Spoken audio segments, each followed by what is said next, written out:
দেখুন বন্ধুরা, আমরা আজকে দুপুরবেলায় এত রৌদ্র উঠেছে, আমরা স্নান করতে আসছি এই ঝর্ণায়। আমি তো যেতেই পারছি না, ভালো করে ভয় লাগছে। বিশাল ঝর্ণা, বিশাল।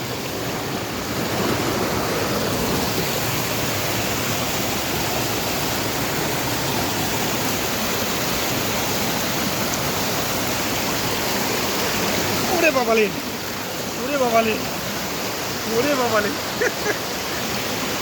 कहाँ कहाँ गया वो लोग पता नहीं है, हम तो जाना ही नहीं पड़ा है। इतना अच्छा जाएगा, बढ़िया জায়গাটা স্নান করার মতো, খুব সুন্দর জায়গাটা। দেখে কেমন লাগলো বন্ধুরা কমেন্ট করবেন, লাইক শেয়ার করবেন। আমি এখন বন্ধ করব, আমি যেতে পারছি না, আগের দিকে সব চলে গেছে।